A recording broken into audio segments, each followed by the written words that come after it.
Time. There we're online for the second edition of the ISFit Online. And with me here I have Sophia. Hey. And she will be joining us when we're going to talk about the Arendals Ukamor. And we're of course sending this from Arendal. Yes. And I can start by introducing myself. I'm Marius Jones and I'm the president of the International Student Festival in Trondheim. And maybe you want to introduce yourself also? My name is Sophie. I'm a research fellow at the Norwegian Center of Human Rights, where I teach, and I'm trying to write a PhD on international criminal law. And we're going to talk to you a lot later when we see some movies. And the chat is open. We're running this in a cafeteria in Arendal because we've been there. So if the sound is not working properly, you should just tell us and we'll try to figure that out. As always, we take questions. We're going to have a Q&A session later today. And you're also able to tweet me. If you use the hashtag #TradeYourIdeas, I will try to answer all the questions that you come with. Or you can also tweet me. And I've sent you the information about the hashtag and my Twitter account on the message I just sent you.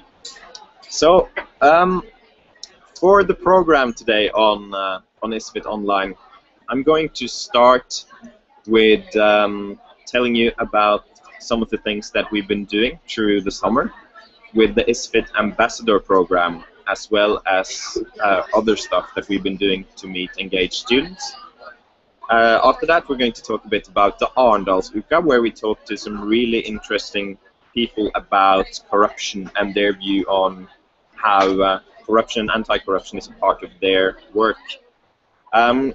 We're also going to talk a little bit about the application deadline, which is getting closer, and that you guys should apply for ISFit, and have a Q&A session in the end. So first, we had our first ISFit Ambassador World Tour this year, with me and Elisa going to the Philippines, to Indonesia, to Singapore, and to Thailand, and Christine that went to Guatemala. And I hope some of you that met us there are watching, because at least for me and Lisa, we had a really good time. We felt very welcomed all the places. Yeah. Is it okay? Yes. Yes. And we have someone that's sitting with us as well here. We went to these different places and met a lot of students, and I think we saw a lot of really good student initiatives and student engagement in the different places that we went to. I've learned a lot. I've learned a lot on corruption issues and also other issues that you people are working with there. And if you want to read more about what we did during the tour, you can read on our ISFit Ambassador blogs, which I've linked to just up in the page here. Other than that, what made our trip so great was that we were met and helped around by local students. And later this fall, we're also going to Moscow, to Russia. And I really hope that some people would like to meet us there and help us around. So if you are from Russia or know anyone from Russia, then please get in contact with us. Another thing that we did this summer was the Transparency International Summer School, which is an initiative that you guys who are interested in corruption-related issues should really check out. It's a school where they get students from about 60 countries to come for a week of anti-corruption-related issues. And I think also I learned a lot there. And I think that also will shape the program of ISFit with the issues that we're taking up. One of the real highlights for me this summer was the International Student Week in Belgrade, where me and some other people from the ISFit board went to visit. And ISFit is a sister festival, and their concept is very similar to what we are doing. They want to get students, they want them to meet up, to exchange ideas, to get them to know each other and to talk about issues that they feel are important to them. It takes part in Belgrade every summer, so if you want to do something like ISFit in the summer, you should really consider this thing. And this week, I've been to the Arendalsuka. And maybe you, Sophia, want to tell us a bit about what the Arendalsuka is? Sure. Arendalsuka happens every year in Norway, on the south coast, and all the political parties show up, and they have stands, as well as hundreds of interest organizations come, and it's really just a big gathering place for different interest groups where you can talk to politicians and important people in finance and governance, academics like myself.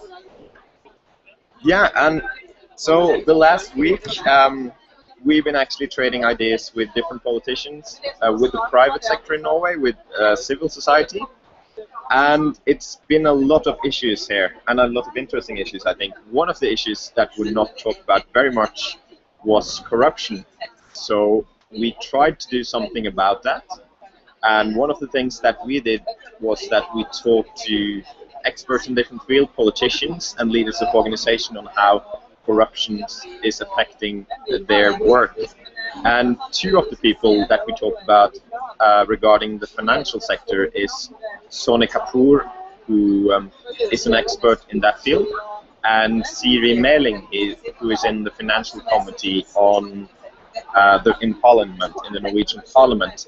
And we actually have a little film of that, which I'm going to share with you, and maybe you have some thoughts about what we're seeing. So let's see if we can do this thing. Screen. Oh, we can actually see this film. So. How to fight poverty. So we're here at Arendalsuka, and I'm standing here with Soni Kapoor. And can you tell us a little bit about your work? I work on advising governments, multilateral agencies, investors on finance, on the shape of the economy, on international issues such as sustainability and development. All right. And the topic of the next ISFit is corruption.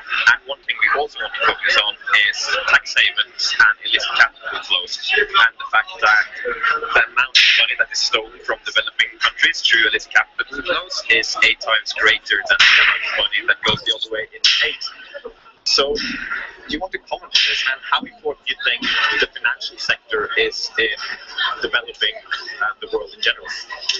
Right. Now, what you may not know is that this figure you just quoted is potentially, if I remember correctly, was a figure that I came up with together with some other people about 12 years back. Right. And it's very nice to have this figure quoted back as a fact. I was one of the founders back in 2002-2003 of the International Tax Justice Network. I then, when I was a strategy advisor to the Norwegian government, launched the Illicit Finance Task Force for the Ministry of Foreign Affairs, and have been advising the OECD, the UN, the World Bank, and the IMF on exactly these issues. And the reason I've been doing all of this is because I think it's extremely important. And what's interesting about this particular issue is that whether you care about the sustainability of welfare state, which is a huge domestic issue for Norwegians and Germans, even if they don't care about the welfare, or whether you care about financial sector stability, which, as we know after the crisis, is something we all care about. So what most people don't realize is that tax havens were a very important trigger and cause of the crisis, because it was used for regulatory arbitrage in the way that tax havens are used for tax arbitrage. It is extremely important, given the increase in what we are seeing in terms of the rise of ISIS in the Middle East, terrorism, international crime syndicates, trafficking of women, illegal logging.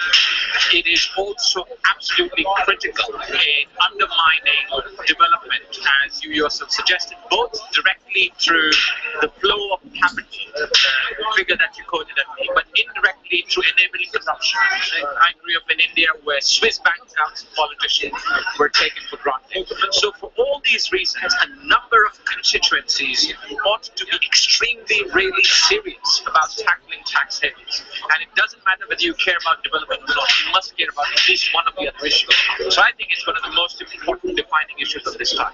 So you're saying that the way tax havens and the financial sector works today is fueling both conflict and corruption in the world? Conflict, corruption, instability, and an undermining of the social fabric of countries. Nothing less than that. But when I'm going to development conferences, this is rarely mentioned. Why do you think that is?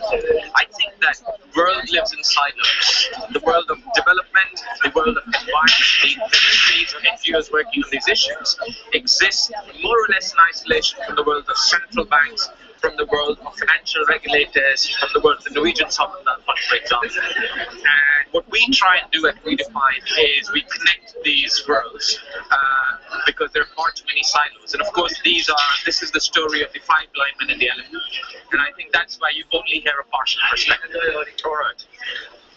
You told me now that this figure that I quoted as a fact might not be the right figure. How do you think? That's not what I said. I said this figure. I might have been one of the sources of this. All right, great. And at this bit, this is the last question. We're going to have students from all around the world now talking about corruption and also about financial tax haven. Yeah. If it's one question that you think we should discuss, what would that be?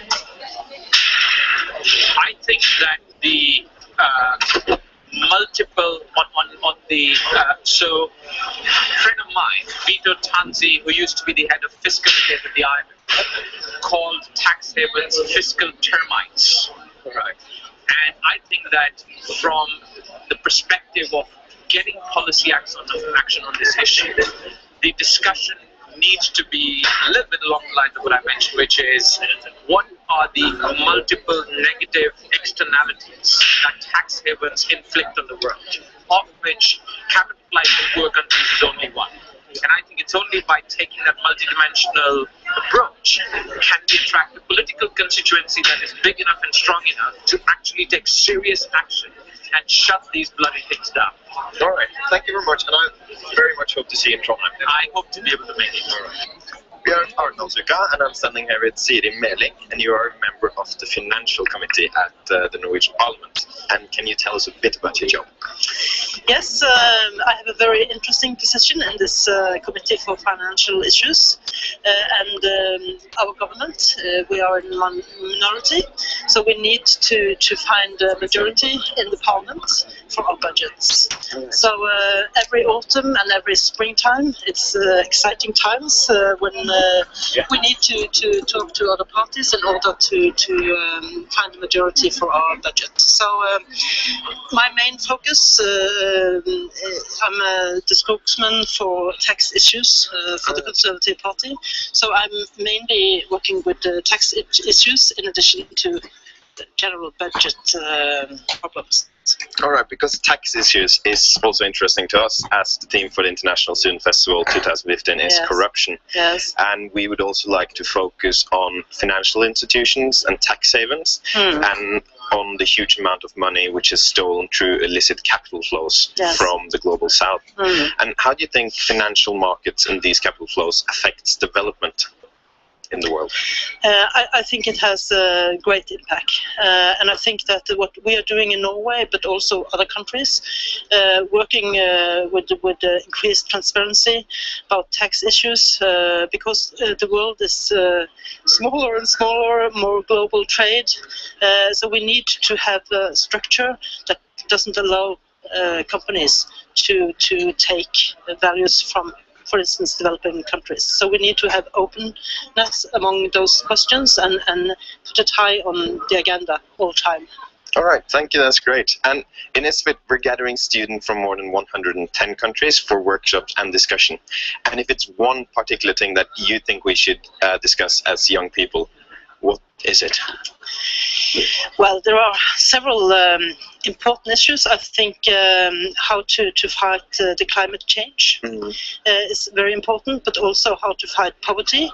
But those two are connected in many ways. So I think how to fight poverty and the climate change at the same time. How can we build technology industry structures that take care of both our nature, but also help people out of poverty. Absolutely. Thank you very much, Siri. Thank you too. Let's see. And there we're back. We're back. And it's 2 people watching. That's great. We're also going to stream this later, so maybe someone else also will see it. We moved a bit to get sound better, and I don't know, Sophia, if you want to say something about these things that we just saw and what they talked about. Sure. Is it something that you've been working with in any way? I think it's really interesting because what I work with is international crimes. So that's, genocide, mass atrocities, torture, basically mass forms of organized international crime, often through governments, but often through groups like ISIS, what we're seeing in Iraq and what we're seeing in Syria. And from our perspective, we see that these crimes are funded through corruption. I spoke to an international prosecutor at the International Criminal Court not too long ago, and he said that from his perspective, what he always found was that where there are international mass atrocities, you have illicit money sums going in and out, because that's how you are funding weapons. That's how you are funding the fighters who are committing these atrocities. And so if you wanna stop international atrocities, you need to get at the money flow. And so I like what Kapoor said about this being a multidisciplinary approach, because I think most people think of corruption just as you lose the money. But it's not just the loss of money, it's like where that money goes, and that money goes into so many places that it should not be going, and it funds so many terrorist activities, international criminal activities, organized crime, that we really want. Human trafficking, almost exclusively funded through corruption money, and that's the kind of thing that you want to get at. So it's such a, if you want to lessen the human rights breaches internationally, you need to get at illicit money flows. And I very much agree with that, and I think that's why we want to focus on this during ISFit, because it's an issue, as I asked Kapoor, that is not talked about too much when we're talking about development and we're talking about corruption. 2 of the other peoples that we talk about, they work in the environmental sector, and we tried also there to talk about if corruption was something that might be involved in the road towards sustainable development, or not getting on the way to sustainable development. We'll see what Nina Jensen and Fredrik Hauge has to say about these things. Let's see.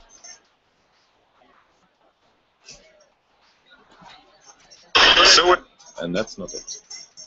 Nina Jensen, shoot. Okay. Det måste spela fine. We are still at Arendalsuka, and now we're at the Bellona boat with you, Fredrik Hauge. And can you tell us a bit about your work at Bellona? We are an environmental foundation working with a wide range of energy, environment, climate-related issues. So it's always good to be out at the boat and see how things are. We have just been sailing up at Greenland and learned more about global warming and what's happening there with the different consequences. And now we're going up the coast in Norway. All right. And the theme of the International Student Festival in Trondheim 2015 is corruption. And do you think that corruption in any way stands in the way for sustainable development? Of course. I think that, first of all, we see many international examples where corruption is a huge part of the fight to get hold of resources, that there is payment to be able to do mining, get oil licenses, deforestation and so on, also within agriculture. So this is definitely a huge problem when it comes to a sustainable development. There's also, of course, corruption when it comes to information about technology, all these kind of things. So this is, as with many other parts of life, this is a part of why we need to stop corruption also as a part of the environmental fight. Thank you. And another thing that we focus on in ISFit is financial markets, because we believe that the financial sectors, through illicit capital flows, contributes to corruption. Can you tell us a bit about how the financial sector and the way to sustainable development is connected? That's a very interesting question, because there is such a huge amount of capital in the coming years that needs to be changed direction on where they're invested.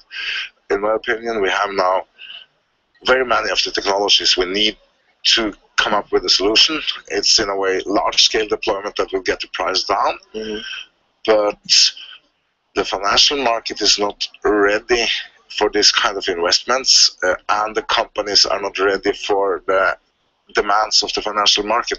And this merge is one of the most important topics for Bologna to work with the next 3 to 5 years, because if we look up to 2017 and look, for example, at the utilities economic situation in Europe, there is a lot of refinancing that's going to happen, and at the same time coal and gas utilities seems to be less valuable because solar and batteries will compete it out. So this is really interesting, and it's one of the biggest challenges within the environmental work that we have to do and change the capital market for these challenges now. All right, and in ISFit we gather students from all around the world, and what do you see, or how do you see the role of students on the way towards sustainable development? What can we do? There is definitely a need for a lot of clever people that works with the right solutions and not the old fossil style way. And we need a revolution within electrical cars. There will be a lot of jobs. That is very interesting on that. Solar will go extremely big. Battery storage, energy storage will be one of the fastest growing topics in the world. And then we need to find new ways of producing biomass. There's, for example, an enormous potential of growing biomass in seawater that very few people working on, and that's one of the topics that we in Bologna put really now in focus is new strategies there. All right. And in general, would you say that you are optimistic on behalf of the future of the planet as it is now? Since I work with the issues, I'm optimistic. If I had not, I've been sitting down and drinking beer and doing nothing, earning money. But the global warming issue, the climate effect of what we're doing is going so much faster now than we expected that, and we start to get discussions now. If, for example, that an issue like slowing down the Gulf Stream really is going to happen much faster. So that doesn't make me so optimistic. But we have at the same time the solutions for very much of these challenges, and we have very few years to do that change, and we have lost a lot of time in bullshit talk from the politicians instead of doing things, and that comes from people and students and people with knowledge from underground and not from the top. That's going to save us. All right. And at ISFit, we try not to do so much bullshit talk, but we have some good discussions with students from more than 110 countries. And if it's one issue that you think that these students should discuss while they stay in Norway, what would that be? We need more water. We need more energy, we need to cut CO2 emissions, and we need to fight poverty. That's the topics that everything happening is going to happen around them. And that's what we all have to put in a context. And I am very glad that you bring up the corruption part in this, because that's a huge part of or a kind of showstopper for a sustainable development. All right. Thank you very much, Fredrik Hauge. Hello, we're still at Arendalsuka, and I'm standing here with Nina Jensen, and you're the CEO of WWF in Norway. Yes. And can you tell us a little bit about your work? So WWF is the world's largest conservation organization, and basically what we do is to try and create a future in which humans live in harmony with nature. What that means is that we're trying to create a 100% renewable society where people have access to energy but from renewable sources. We work to protect biodiversity both on land and in the oceans, and we also work to address overconsumption and pollution. All right, and the theme for ISFit 2015 is corruption. So I would like to ask you if you think that corruption in any way stands in the way of sustainable development. Absolutely. I think corruption is one of the key challenges the world is facing today. It's also one of the key barriers to lifting all the people that needs to be lifted out of poverty. And corruption is, of course, keeping a lot of people down in the society, and it's also keeping financial flows from going in the direction that they should. So it's still money that controls the world, and corruption controls the money. All right, and financial flows, that's something that we also would like to focus on ISFit, because we believe that the financial system as it is now contributes to corruption by illicit capital flows from developing countries. And in terms of sustainable development, do you think that the financial sector is working as it should now? Absolutely not. And I'm very encouraged to hear that you will be focusing on this, because of course one of the key barriers to sustainable development is, of course, where is the money going? So we need to stop investing in what is causing the problems, and we need to start investing in the solutions. The solutions are readily available. We do have a lot of the technology that we need, but to really get it implemented and to get the ball rolling on sustainability, we need to invest in those solutions. So here I think ISFit can play a crucial role in contributing to that. All right, and Norway in this, because we have a lot of money to invest through our sovereign wealth fund, or the oil fund, which we call it. Could Norway use the oil fund in a different way in order to work against or work for sustainable development? Absolutely, and this is one of the key things that we are working on here in Norway, but also through our global climate and energy program. So Norway probably has the most powerful tool in the world to contribute to sustainable development. And if we only took a small proportion or small percentage of our sovereign wealth fund and invested in the solutions like renewable energy and stopped investing in the problems like fossil fuels, it would make a huge difference in the world. And it would be profitable, and it would contribute to solving our climate problem. Exactly. To ISFit, we're inviting students from all around the world, and they do not control any sovereign wealth fund. But I guess that students still can play a role in the way towards sustainable development. What do you think the role of students are? Students can play an important role through their voice, through raising important issues in the discussions, through challenging their politicians and other organizations and what they're focusing on and what they're working for. And they can also be sort of a think tank in terms of coming up with new creative solutions to some of the big challenges that we are facing. So education is key, and students have a really, really important role to play. So by ISFit now focusing on finance sector and sustainability, I remain even more hopeful for us reaching our sustainability goals. Great. So the last question I would like to ask you, that is about ISFit, because there will be students from about 110 countries. And if it's one issue that you think we should discuss, what would that be? I think you've actually touched on it already, because financial flows is probably one of the key challenges to reaching our sustainability goals. So by making sure that we do invest in the solutions and that we stop investing in the problems, we can make a huge difference. So I would encourage ISFit to focus on exactly that. Financial flows, where are they going, and how can they in a much bigger way contribute to sustainable development? Thank you very much, Nina. Thank you. And that was Nina and Fredrik. So, Sophia, I don't know if you can relate any of the things that you've been working with on these issues. I mean, a little bit. I don't have any personal experience with the environment, but when I was living in Cambodia, you definitely saw that sustainability projects would often become corrupt in some way. You know, they were easy targets for corruption, which is really sad. And I think that if you want to strengthen sustainability internationally, you have to sort of take out the corruption in those programs. And you see it a lot in Africa in terms of creating wildlife reservoirs, and then people and poachers come in and they hunt the animals in there and they sell the tusks. You know, and that's not great at all. And that is a form of corruption. You know, we fund that wildlife park for those animals to have a safe haven, and they still get hunted. And so I think it's incredibly important because it's a form of development aid as well in all the countries, and we know from experience that development aid is in a really vulnerable position for local corruption.